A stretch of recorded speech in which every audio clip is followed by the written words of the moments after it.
சிவாய அன்பர்களுக்கு வணக்கம். பிரம்மரும் விஷ்ணுவால் கண்டுபிடிக்க முடியாத சிவபெருமான அதாவது நம்ம மனசில் காண்றது பெரிய விஷயம்.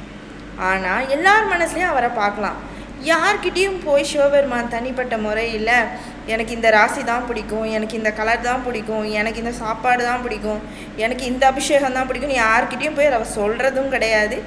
எந்த ஆகமத்திலையும் அப்படி கிடையாது. அவர் ஒரு பக்தர்கள்கிட்ட ஒவ்வொன்றும் எதிர்பார்ப்பார். அதனால இதுதான் இவங்கக்கிட்ட பிடிக்கும். அதே மாதிரி அவருக்கு நம்மக்கிட்ட என்ன வேணுமோ அதை கரெக்டாக நம்ம மனநிலைக்குள்ளே அவர் வாங்கிப்பார். அதனால் நமக்குலாம் பிரச்சனையே தேவையில்லை. ஆனால் சிவனுக்கு பிடிச்ச ராசின்னு ஒரு வீடியோ பார்த்து பாருங்கள், எனக்கு ரொம்ப மனசு கஷ்டமாக இருந்தது. எல்லா ராசியுமே சிவனுக்கு பிடிக்கும், எல்லா நட்சத்திரமும் சிவனுக்கு பிடிக்கும், இந்த உலகத்தில் உள்ள எல்லாரையும் பிடிக்கும். ஆனால் மற்றவங்களுக்கு துரோகம் நினைக்கிற, மற்றவங்கள அழிக்க நினைக்கிற, மற்றவங்கள வாழ பிடிக்காத இருக்கிறவங்கள தவிர மற்ற எல்லாரையும் சிவபெருமானுக்கு ரொம்ப ரொம்ப ரொம்ப பிடிக்கும். குழந்தையிலேருந்து வயசானவங்க வரைக்கும் சிவனுக்கு பிடிக்காதவங்க யாருமே கிடையாது.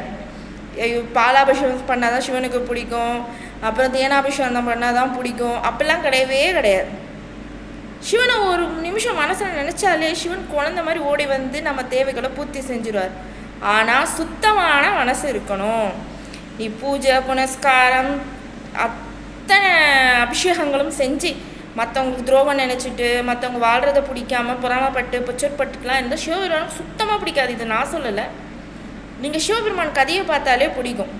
ஓகேங்களா? ஆரத்தி அபிஷேகம் பண்ணவங்களை தேடி போனதை தவிர சுத்தமான மனசு உள்ளவங்கள சிவபெருமான் தேடி போய் பிடிப்பாராம். ஸோ உங்களை சிவபெருமான் தேடி வரணும், சுத்தமான மனசு வச்சுக்கோங்க.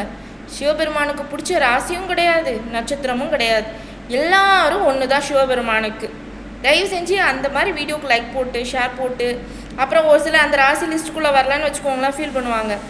ஏங்க, அதாவது சிவனுக்கு பிடிச்ச ராசின்னு வீடியோ போட்டதே தப்பு. அந்த வீடியோ போட்டவங்கள தான் சிவபெருமான் முதல் தண்டிக்கவே போகிறார் பாருங்க. ஓம் நம சிவாய்.